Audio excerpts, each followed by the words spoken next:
Right now, we want to take you out to 9 News Now, Scott Broom.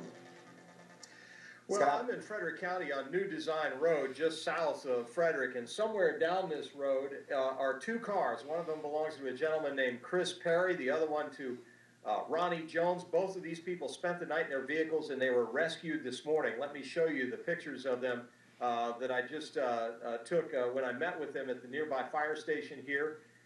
They are in the firehouse. They're being sheltered there. They are warm for the moment, and both these men were caught in very high snowdrifts in their vehicles starting at 10:30 yesterday morning. They spent the night in their vehicles, and firefighters tried mightily to rescue them. Chris Perry, in particular, his cell phone died in the afternoon. Here is what both Mr. Perry and two of his rescuers had to say about all this.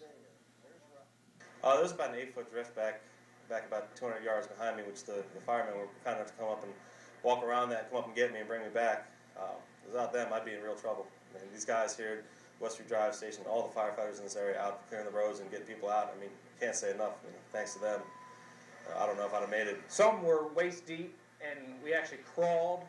And then what we did is actually got off of the road and in a field to where it was about knee deep. And about 200 yards from Chris, we could see Chris in the car and moving, so we knew it was good.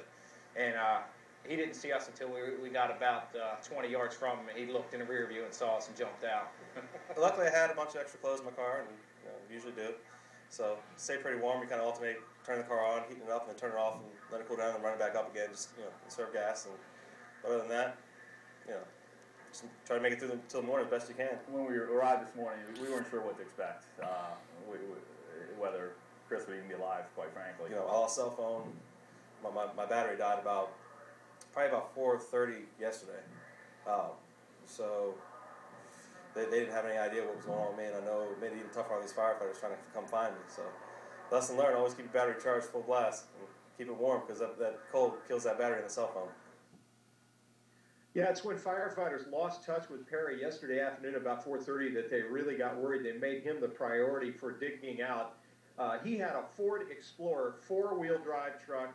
He was driving south of here on New Design Road yesterday morning, and he said he got stuck in a 2 or 3 foot drift, and the drifts got higher and higher and worse, and they had no possibility of getting any of the heavy equipment or vehicles to him. You heard the firefighters. They said they got as far as they could get with the plows, and they had to walk to get to him. This is New Design Road here behind you. You can see the snow stacked up as high as 14 feet on both sides of the road as they continue to try to plow down and see if there are any other vehicles down there. They think they've gotten everybody out of the Buckystown Pike and Adamstown area, but they still have to dig out all of these roads, and there may be more folks down there. That's the situation here on New Design Road south of Frederick. My colleague, Kurt Brooks, is standing by elsewhere in Frederick County with more.